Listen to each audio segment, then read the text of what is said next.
Atoms and molecules. क्या क्या पढ़ाए थे कल? याद है कल का?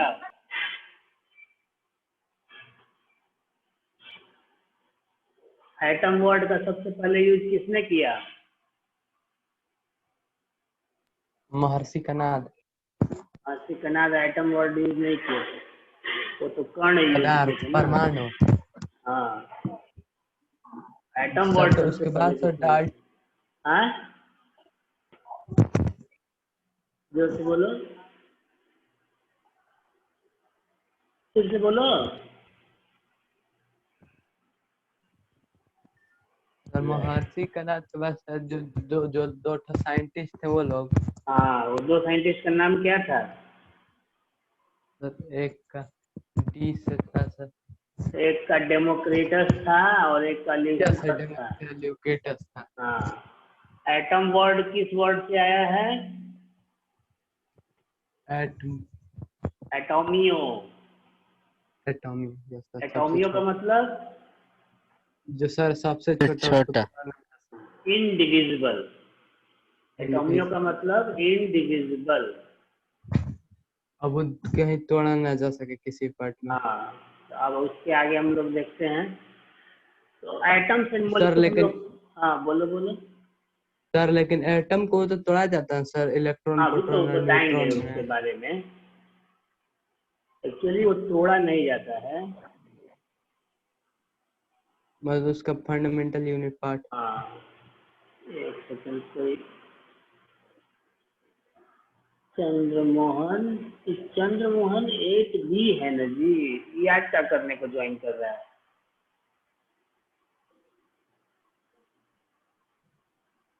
चलो स्क्रीन पे आ रहा होगा। यस जैसे सर। ये दिख रहा है स्ट्रक्चर, है ना? माउस पॉइंटर दिख रहा है ना मेरा? Yes sir. तो ये जैसे व्हाइट या ब्राउन या रेड, ये जो बॉल टाइप के दिख रहे हैं, तो ये सिंबॉलिक डायग्राम है। मान लो कि ये अगर एटम है, सबसे छोटा पार्टिकल ये एटम। अब ये एटम आपस में जुड़ के एक बड़ा यूनिट बनाते हैं, तो वो यूनिट कहलाता है मॉलिक्यूल।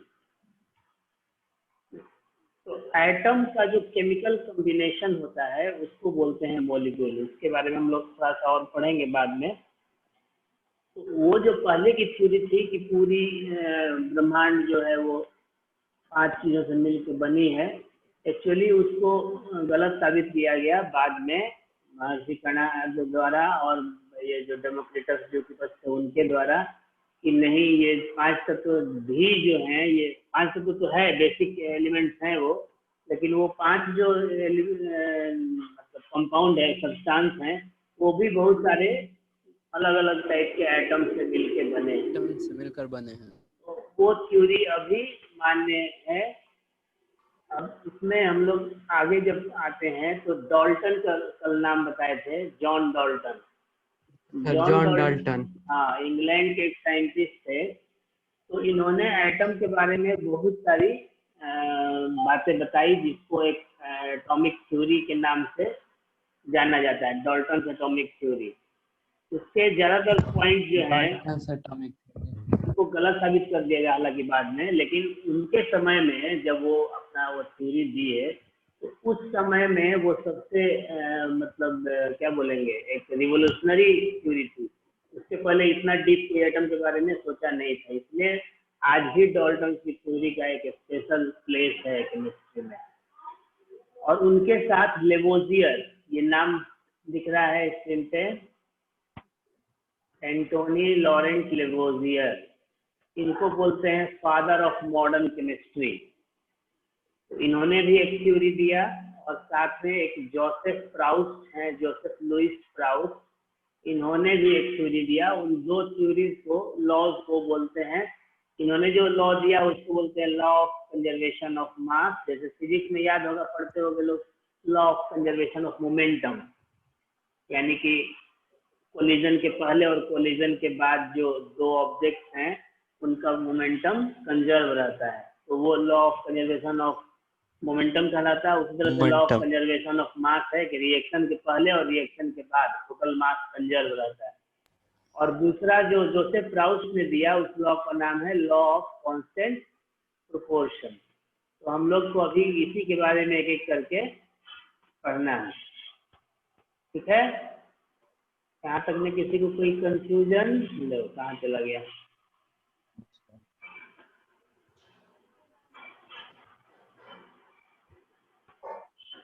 नेट बहुत स्लो चल रहा है।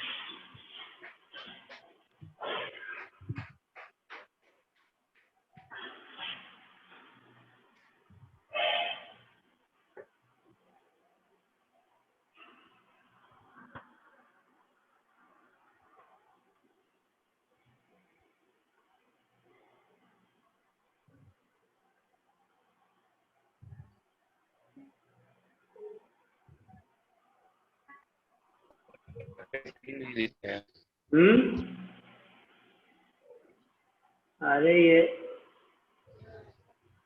पता नहीं क्या हो गया इसको।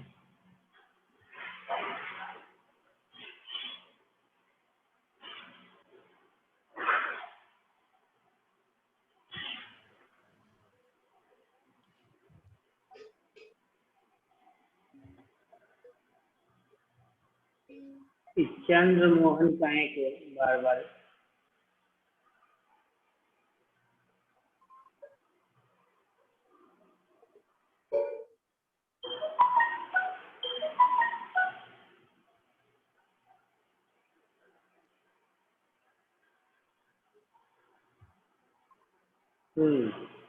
आया है स्क्रीन? स्क्रीन शेयर हुआ जी? Yes sir. हाँ यस सर। आ रहा होगा अभी। ये law of conservation of mass. अब देखो कंजर्वेशन का मतलब क्या होता है, तो बताएगा कंजर्वेशन का मतलब क्या होता है? संरक्षण। संरक्षण, यानी जो है उसको बचा के, जितना है उतना ही उसी पोजीशन में रखने को बोलते हैं कंजर्वेशन। और मास का मतलब हुआ जिस चीज से मिल, मास तो अनडिफाइंड चीज है। जैसे मान लो कि ये ग्लास है, तो ये ग्लास का मान लो कि मास बोलते हैं कि 100 ग्राम है। तो 100 ग्राम है मतलब यानी कि ये अगर स्टेनलेस स्टील से बना है तो इस ग्लास को बनने में जो स्टेनलेस स्टील है उसका अमाउंट जो है वो 100 ग्राम। तो जब कोई केमिकल रिएक्शन होता है तो उसमें जो जो सब्सटेंस भाग लेते हैं, यानी कि जिनसे केमिकल रिएक्शन स्टार्ट होता है, उनको क्या बोलते हैं?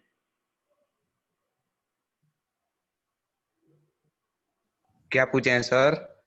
जब कोई केमिकल रिएक्शन होता है तो जो सब्सटेंस भाग लेते हैं, मतलब जिनसे स्टार्ट करते हैं रिएक्शन, उनको क्या बोलते हैं? और रिएक्टेंट्स बोलते हैं सर। वेरी गुड, रिएक्टेंट्स बोलते हैं। और जो केमिकल रिएक्शन के होने से और बनते जो हैं, एक्टिव होता है प्रोडक्ट बोलते हैं। हाँ, उसको प्रोडक्ट बोलते हैं। यानी कि रिएक्टेंट प्रोडक्ट बोलते आपस हैं। में रिएक्ट करते हैं तो प्रोडक्ट बनता है। प्रोडक्ट हाँ, तो ये लेवोजियर साहब जो थे, जिनको भी फादर ऑफ मॉडर्न केमिस्ट्री कहा जाता है, इन्होंने बतलाया कि जब कोई केमिकल रिएक्शन होता है तो मास न तो क्रिएट होता है ना ही डिस्ट्रॉय होता है। अब ये एकदम समझ के ध्यान से देखोगे, ये जो आपको स्क्रीन पे दिख रहा है कि mass can neither be created nor destroyed in a chemical reaction, ठीक है।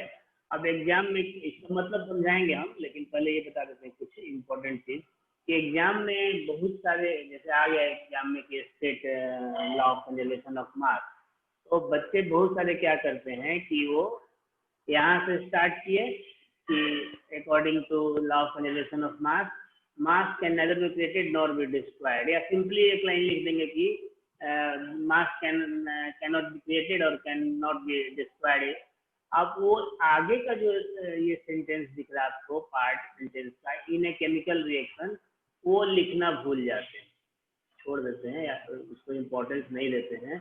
ये बता देते हैं कि अगर ये नहीं लिखते हैं इन ए केमिकल रिएक्शन तो वो आपका स्टेटमेंट अधूरा है। कैसे अधूरा वो बताएंगे, पहले तो इसको समझ लेते हैं कि कोई केमिकल रिएक्शन हुआ, जैसे मान लो हम एक यहाँ पे केमिकल रिएक्शन लिख रहे हैं, तो क्या लिखा जी,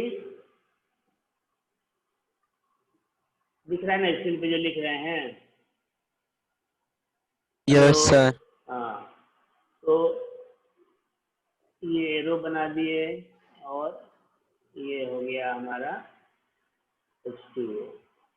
इसमें रिएक्टेंट क्या क्या है जी? हाँ, हाइड्रोजन और ऑक्सीजन। Very good. H2 और O2 आपका रिएक्टेंट है और प्रोडक्ट क्या है? वाटर। Water, H2O। तो अब आप देखते हो कि यहाँ पे हाइड्रोजन और ऑक्सीजन आपस में कंबाइन होते हैं तो वाटर बनता है, लेकिन जब आप देखोगे किसी भी बुक में तो ये रिएक्शन ऐसे लिखा होगा 2H2 + O2 और इधर में भी 2H2। बैलेंस किया होता है, बैलेंस किया हुआ रहता है। सेकेंड क्लास में आप पढ़ के आए हो बैलेंसिंग थोड़ा बहुत। तो अब अगर हम लोग देखें कि हाइड्रोजन का मास कितना है इस रिएक्शन में, एक एटम का मास हाइड्रोजन का 1 ग्राम होता है, एक एटम का नहीं बल्कि एक मोल का, तो हम लोग यू में मान गए, एक एटम का यू में होता है, तो 1 यू है एक एटम का मास। टोटल मास कितना हो जाएगा? टोटल कितने एटम है यहाँ पे हाइड्रोजन के? 4। 2 × 2 4, तो इसका जो मास है वो हो गया 4 यू। ठीक है, यू यूनिट होता है, आगे हम लोग पढ़ेंगे। और ऑक्सीजन के एक एटम का मास होता है 16 यू। तो ऑक्सीजन के कितने एटम है? 2 एटम है, 2 है, तो 16 × 2 Yes, कितना sir. हो जाएगा? 32। तो आपका जो ऑक्सीजन है उसका मास है 32 यू, यानी कि रिएक्टेंट साइड में टोटल मास कितना है? दोनों जोड़ के बताओ सर कितना हो गया? 36। वेरी गुड, 36 यू हो गया। 36।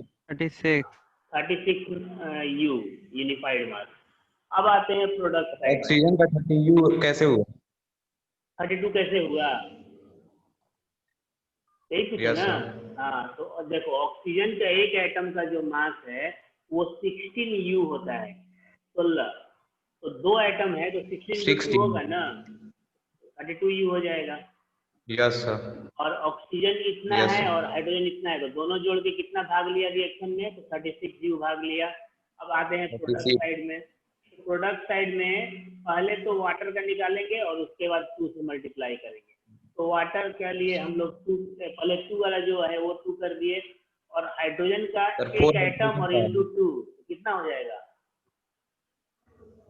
4। नहीं नहीं, ये 2 तो हम मल्टीप्लाई में अलग रखते हैं।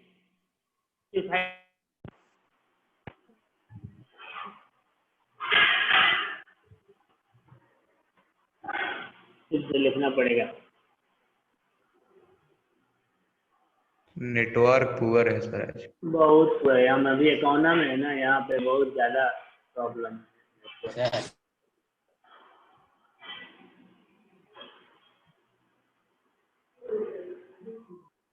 अभी सबको याद आ रहा है क्लास में।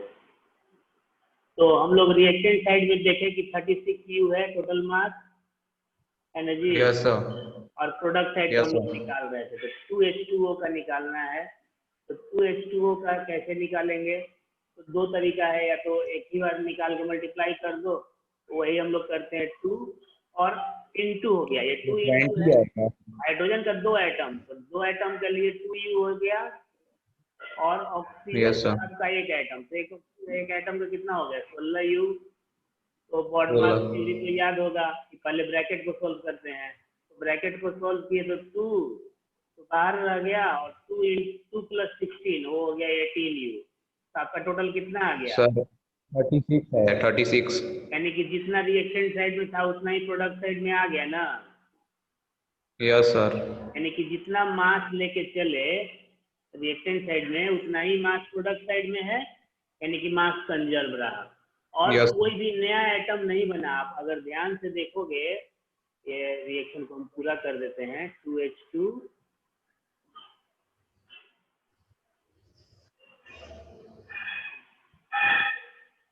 प्लस O2, ये बन गया। तो अगर आप इधर ध्यान दो कि हाइड्रोजन में कितने एटम है, तो 2 दूनी 4, और इधर भी 2 दूनी 4 4, इधर ऑक्सीजन 2 4 एटम, तो इधर भी 1 into 2 2 एटम।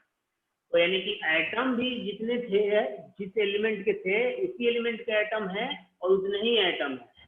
तो ये काम सिर्फ केमिकल रिएक्शन में हो सकता है। इसको मिटा दें। Yes sir.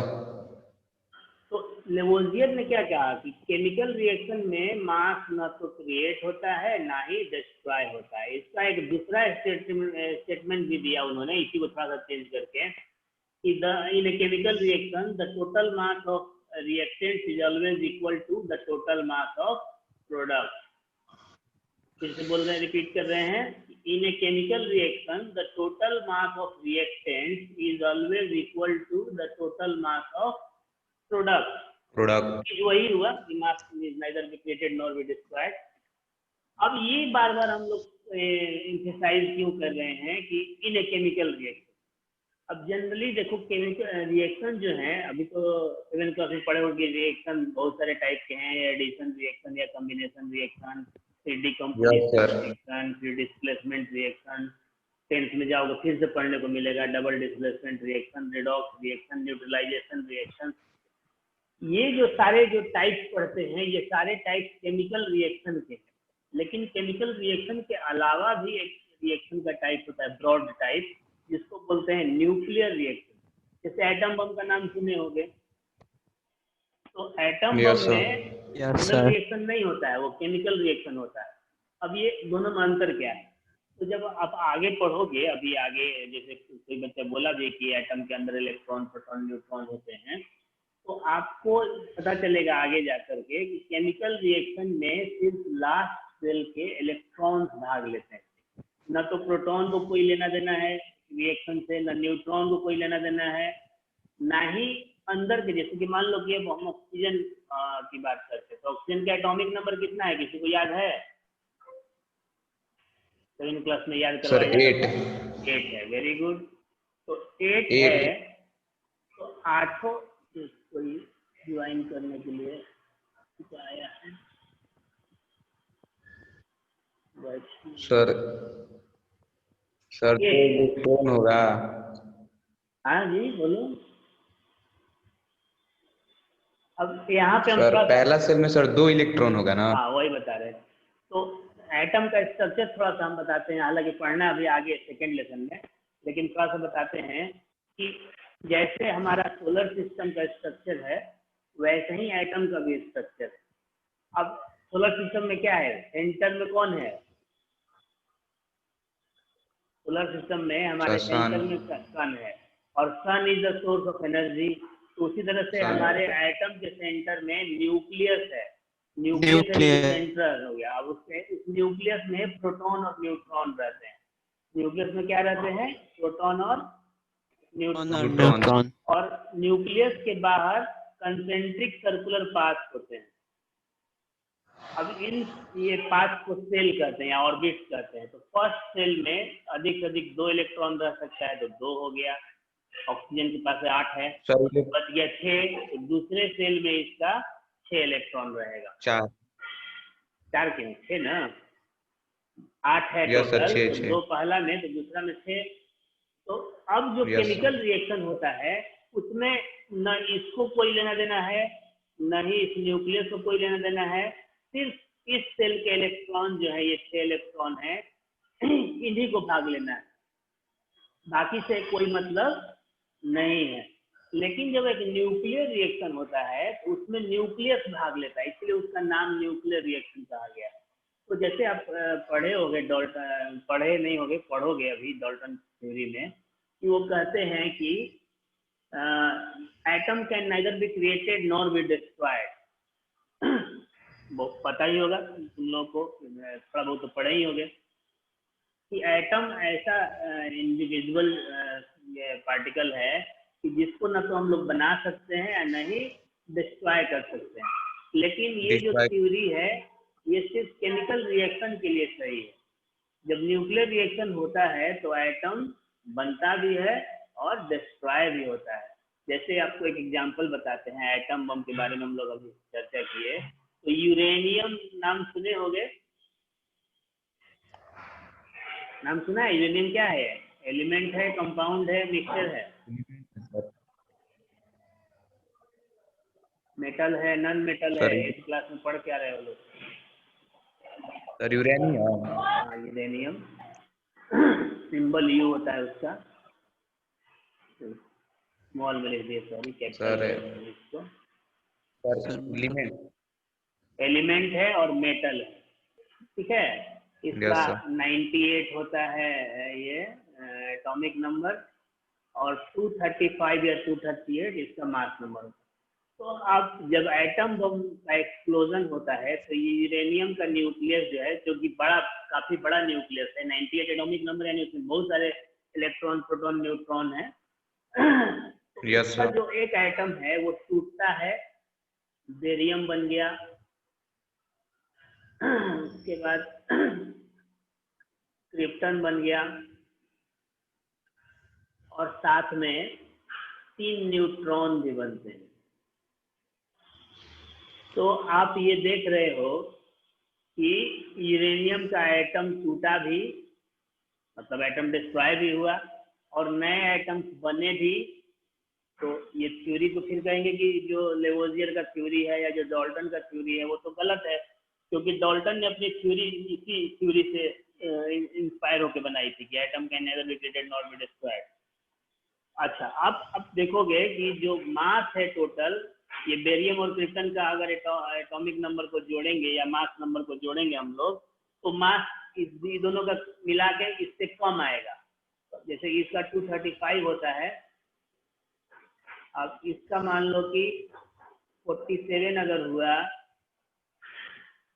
इसका 136 हो गया, मान लो एग्जाम्पल बोलते हैं, तो ये दोनों मिला करके इससे कम हुआ ना। Yes sir.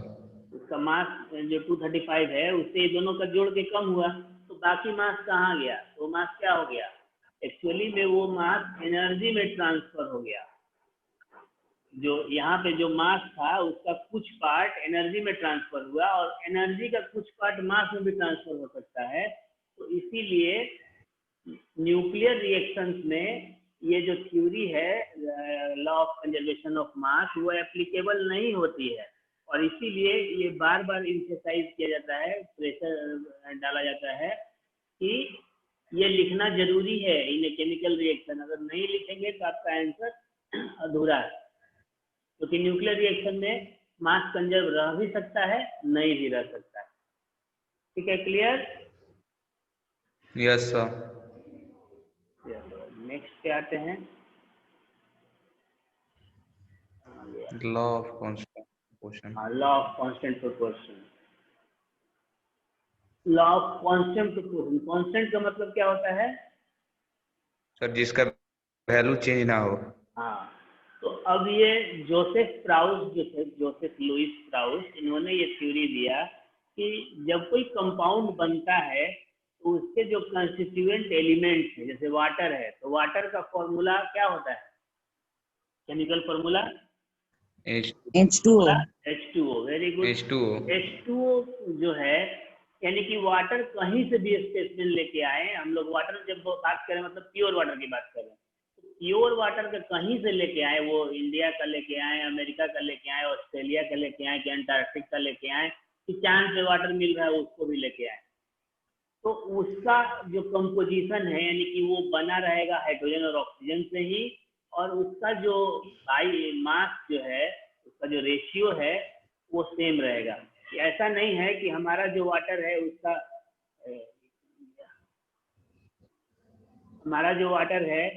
फॉर्मूला H2O है, और कोई दूसरा अपना वाटर लेके आया उसका फॉर्मूला HO हो जाएगा, कोई तीसरा वाटर लेके आया तो उसका H2O2 हो जाएगा, कोई और वाटर लेके आया तो वो HO2 हो जाएगा। ऐसा नहीं होता है, क्योंकि अगर ऐसा होगा तो मास का जो रेशियो है वो चेंज हो जाएगा। जैसे यहाँ पे आपका मास 2:16 यानी दो यू हाइड्रोजन का और 16 यू ऑक्सीजन का, यानी 1:8 हुआ सिंपलेस्ट फॉर्म में। यहाँ पे 1:16 हो गया, यहाँ पे फिर 1:16 हो गया, और यहाँ पे 1:32 हो गया। तो ये रेशियो जो है वो चेंज नहीं होता है, वो बाई मास जो रेशियो है वो फिक्स रहता है, और कंस्टिट्यूएंट एलिमेंट्स भी फिक्स होते हैं। ये फिर से पहले वाला आ गया। Yes sir.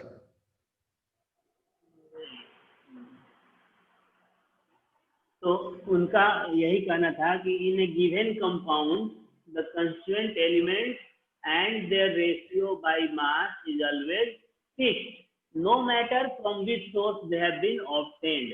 जैसे कार्बन डाइऑक्साइड की बात करते हैं हम लोग, तो कार्बन डाइऑक्साइड को बनाने के बहुत सारे तरीके हैं। हम एक आध तरीका जैसे लिख के बताते हैं आपको। जैसे सी यानी कि लकड़ी हो, कोयला हो, कुछ भी हो, कार्बन हो गया, और इसको ऑक्सीजन के प्रेजेंस में जलाएंगे तो क्या बनेगा? कार्बन डाइऑक्साइड बनेगा। ठीक है, कार्बन डाइऑक्साइड। Very good. अब दूसरा हम लोग जानते हैं मीथेन। नेचुरल गैस सुने होंगे, 8 क्लास में पढ़े होंगे, है ना? यस सर, गोबर गैस। मेन कंस्टिट्यूएंट, हाँ, बायोगैस और नेचुरल गैस, ये उसका जो मेन कंस्टिट्यूएंट होता है वो मीथेन होता है, CH4। अब इस CH4 को जब ऑक्सीजन से रिएक्शन कराते हैं तब भी आपको बनेगा, ये 2O2 हो गया, तब भी आपको बनेगा कार्बन डाइऑक्साइड, और साथ में वाटर वेपर भी इसमें बन जाएगा। ठीक है ना? दिख रहा है ना जो स्क्रीन पे लिख रहे हैं? Yes sir. Yes sir. ठीक है, तो अभी 2 मेथड देखें, और एक तीसरा मेथड दिखाते हैं। जैसे ये है आपका मार्बल का फॉर्मूला लिख रहे हैं। मार्बल का फॉर्मूला क्या होता है जी? क्या का सर? मार्बल का CaCO3। और इस मार्बल को, हाँ, कैल्शियम कार्बोनेट, मार्बल या लाइमस्टोन को जब हीट करते हैं तो आपका बनता है calcium oxide, CaO plus CO2। तो 3 मेथड दिखा यहाँ पे, यस है ना? तीनों मेथड में कार्बन डाइऑक्साइड बने, यानी कि 3 अलग अलग सोर्स से कार्बन डाइऑक्साइड ऑब्टेन किया गया। लेकिन हम लोग क्या देख रहे हैं कि इन तीनों में तो थोड़ा पर मार्बल से कार्बन डाइऑक्साइड कैसे बनेगा? हीट करके। कभी वो टीवी पे मिस्टर हैकर करके एक आता है यूट्यूब पे वीडियो, कभी देखना, बड़ा अच्छा चीज दिखाता है। मेरा बेटा को एक आध बार दिखाया है हमको। अब ये कौन सा सर? मिस्टर हैकर करके एक आता है, वीडियो बनाता है अपना, तो बहुत सारा वो मैंने केमिकल रिएक्शन से लेकर के, और कभी आईफोन को तोड़ के दिखाएगा, कभी में तो कुछ अलग से इनोवेटिव चीज दिखाता है। तो उसमें एक बार मार्बल को हीट करके दिखाया था। हाँ, मार्बल को हीट करके वो दिखा रहा था। तो ये आपको देखो CO2 है ना? इसमें कंस्टिट्यूएंट एलिमेंट्स क्या क्या है?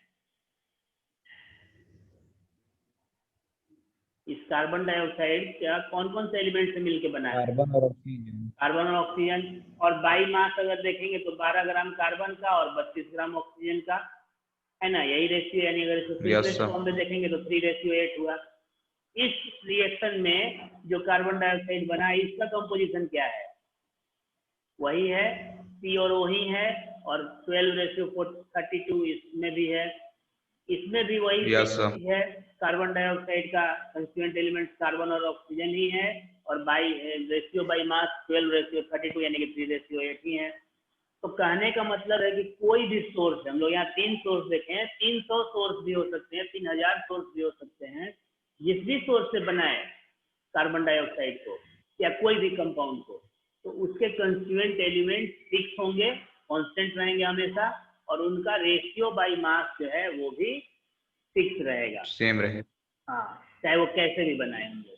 तो यही कहलाता है लॉ ऑफ कांस्टेंट प्रोपोर्शन, या इसको लॉ ऑफ डेफिनिट प्रोपोर्शन भी बोलते हैं। टाइम तो 3 मिनट है, इसी का एक्सप्लेन किया हुआ है। जैसे कि